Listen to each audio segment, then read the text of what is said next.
बोलिए वृंदावन बिहारी लाल की जय। बोलिए मोर मुकुट बंसी वाले की जय। बोलिए सांवरे सरकार की जय। बोलिए लख दातार की जय। जय जय श्री राधे, जय जय श्री राधे, जय जय श्री राधे। बोलिए वृंदावन बिहारी लाल की जय।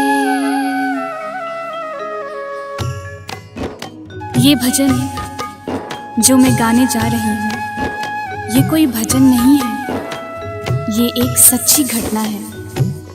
गीता प्रेस गोरखपुर से एक पत्रिका निकलती है, कल्याण, जिसके अंदर ये एक दिल्ली का वाकया छपा था। इसे आदरणीय जयशंकर जी चौधरी ने भजन का रूप दिया है। एक ऐसी औरत जो बचपन से वृंदावन धाम जाती थी। समय अपनी रफ्तार से चलता रहा, समय गुजरता रहा, वो बड़ी हो गई, विवाह के योग्य हो गई और उसका विवाह हो गया।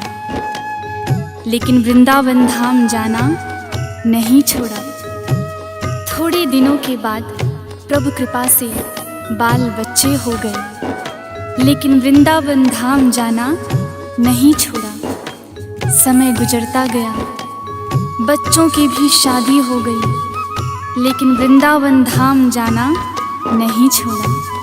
नाती पोते हो गए, लेकिन वृंदावन धाम जाना नहीं छोड़ा।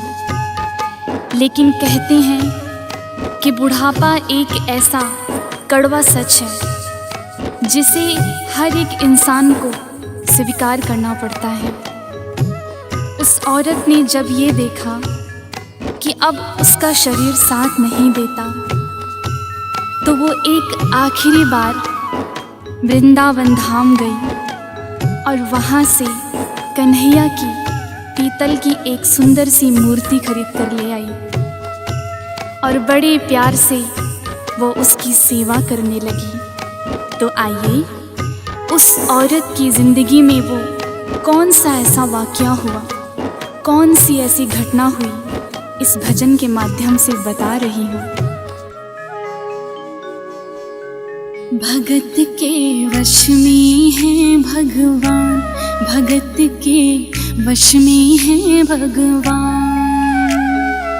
भक्त बिना ये कुछ भी नहीं है, भक्त बिना ये कुछ भी नहीं है। भक्त है इसकी जान, भगत के वश में है भगवान, भगत के वश में है भगवान।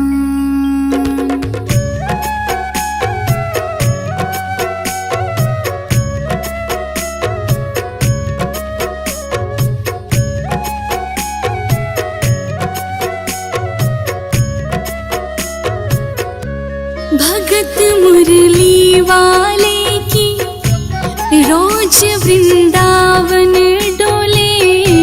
कृष्ण को लल्ला समझे, कृष्ण को लल्ला बोले। कृष्ण को लल्ला समझे, कृष्ण को लल्ला बोले। श्याम के प्यार में पागल हुई वो श्याम दीवानी। अगर भजनों में लागे छोड़ दे दाना पानी। अगर भजनों में लागे छोड़ दे दाना पानी।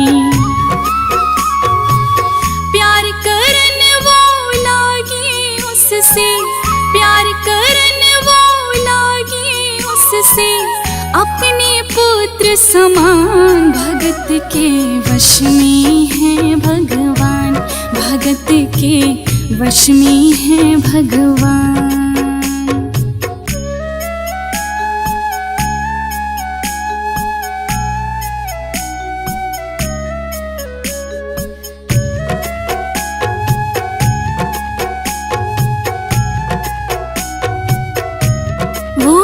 अपने कृष्ण लला को गले से लगा के रखे, हमेशा सजा कर रखे, वो लाड लड़ा कर रखे, हमेशा सजा कर रखे, वो लाड लड़ा कर रखे। वो दिन में भाग के देखे, रात में जाग के देखे, कभी अपने कमरे से शाम को झांक के देखे, कभी अपने कमरे से शाम को झांक के देखे। अपनी जान से ज्यादा रखती, अपनी जान से ज्यादा रखती, अपने लला का ध्यान। भगत के वश में है भगवान, भगत के वश में है भगवान।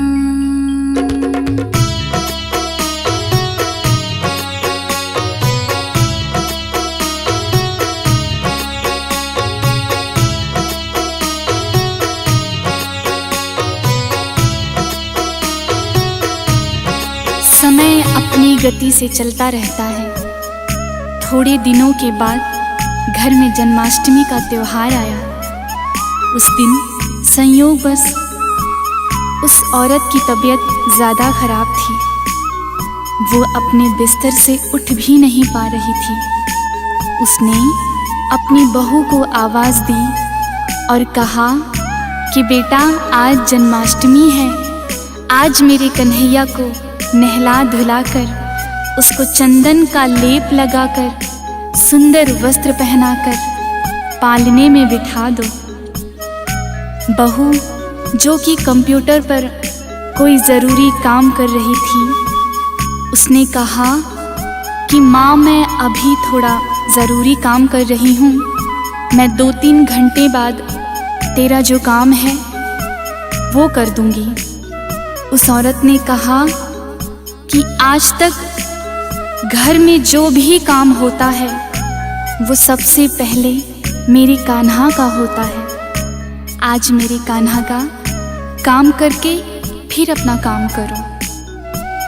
मैं मना नहीं करूँगी। बहू को थोड़ा गुस्सा आ गया। उसने गुस्से में आकर झटके से कन्हैया की मूर्ति को उठाया। वो मूर्ति उसके हाथ से गिर गई और ज्यों ही मूर्ति हाथ से गिरी, उस औरत के दिल से आवाज आई, वो लल्ला लल्ला पुकारे, हाँ ये क्या जुल्म हुआ रे, बुढ़ापा बिगड़ गया जी, लाल मेरा कैसे गिरा जी, बुढ़ापा बिगड़ गया जी, लाल मेरा कैसे गिरा जी। जाओ डॉक्टर को लाओ, लाल का हाल दिखाओ, अगर इसको कुछ हो गया मुझे भी मार गिराओ, अगर इसको कुछ हो गया मुझे भी मार गिराओ। रोते रोते पागल हो गई, रोते रोते पागल हो गई, घर वाले परेशान। भगत के वश में है भगवान, भगत के वश में है भगवान। मूर्ति के गिरते ही बुढ़िया पागल हो गई, रोने लगी, चिल्लाने लगी। उसके बेटे ने लाख समझाया कि माँ, ये पीतल की मूर्ति है, माँ ये पीतल की मूर्ति है, इसके गिरने से कोई चोट नहीं लगती। लेकिन वो एक ही रट लगाई थी कि जाकर डॉक्टर को बुलाओ और मेरे लल्ला को दिखाओ। घर में हल्ला गुल्ला सुन के पड़ोसी भी आ गए। सबने पूछा कि क्या हुआ, तेरी माँ ऐसे चिल्ला क्यों रही है? तो लड़के ने कहा कि अरे कुछ नहीं, मेरी माँ पागल हो गई है, पागल। अरे पीतल की मूर्ति जमीन पर गिरी है तो कहती है कि डॉक्टर को बुलाऊं। उन्हीं पड़ोसियों में से एक बुजुर्ग थे जिन्होंने लड़के को बुलाया और एक कोने में ले जाकर कहा कि बेटा क्यों झमेला करता है? मोहल्ले में बहुत से डॉक्टर हैं, जाकर किसी डॉक्टर को बुला ला, वो देख लेगा और कह देगा कि तेरा लल्ला ठीक है और तेरी माँ शांत हो जाएगी। लड़का मोहल्ले में गया, कई डॉक्टर के पास गया, कोई भी डॉक्टर इस केस को लेने को तैयार नहीं हो रहा था। बड़ी मुश्किल से एक डॉक्टर को राजी किया और उससे कहा कि डॉक्टर साहब, मैं आपको 2 गुनी 3 गुनी फीस दूंगा, सिर्फ एक बार मेरे घर चलो और मेरी माँ से कह दो कि माँ तेरा लल्ला बिल्कुल ठीक है, उसे कहीं कोई चोट नहीं आई है माँ। तो डॉक्टर ने अपना ब्रीफकेस उठाया और उसके घर को चल दिया। फिर डॉक्टर आया, डॉक्टर ने उस मूर्ति की नब्ज को टटोला और बुढ़िया से कहा कि माई तेरे लल्ला को कुछ नहीं हुआ है, तेरा लल्ला बिल्कुल ठीक है।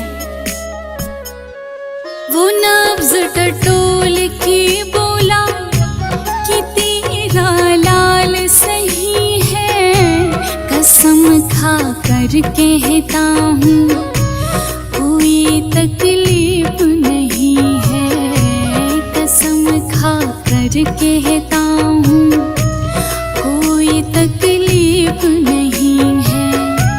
वो माथा देख के बोले ये तेरा लाल सही है, माई चिंता मत करियो कोई तकलीफ नहीं है, माई चिंता मत करियो कोई तकलीफ नहीं है। लेकिन उस बुढ़िया माई को तसल्ली नहीं हुई। उन्होंने कहा, अरे डॉक्टर, ये तू कैसा चेकअप कर रहा है?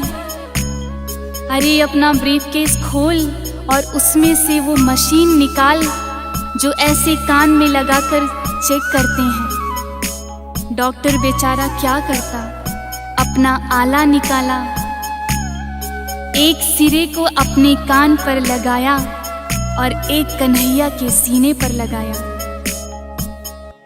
ज्यों ही सीने से लगाया, पसीना जम कर आया, उसने कई बार लगाया और डॉक्टर चकराया, उसने कई बार लगाया और डॉक्टर चकराया। और डॉक्टर ने जब ये नज़ारा देखा उसका माथा घूम गया। इतने दिनों तक जो साइंस की पढ़ाई की वो सब धरी की धरी रह गई। धड़क रहा सीना लल्ला का, धड़क रहा सीना लल्ला का, मूर्ति में थे प्राण भगत के वश में है भगवान, भगत के वश में है भगवान। वो डॉक्टर अपना ब्रीफकेस और अपना आला वहीं छोड़ करके जाने लगा। तो बुढ़िया माई ने आवाज दिया कि अरे डॉक्टर, कहाँ जा रहा है? अपना ब्रीफकेस और मशीन तो लिए जा। तो डॉक्टर ने जवाब क्या दिया, देख तेरी लाल की माया, बड़ा घबरा रहा हूँ, जहाँ से तू लल्ला लाई वहीं पे जा रहा हूँ, जहाँ से तू लल्ला लाई वहीं पे जा रहा हूँ। लाल तेरा जुग जुग जी, बड़ा एहसान किया है। आज से सारा जीवन उसी के नाम किया है। आज से सारा जीवन उसी के नाम किया है। और फिर उस डॉक्टर ने उस बुढ़िया के बेटे को बुलाया और कहा, बनवारी तेरी माँ नहीं पागल, बनवारी तेरी माँ नहीं पागल, पागल सारा जहान भगत के वश में।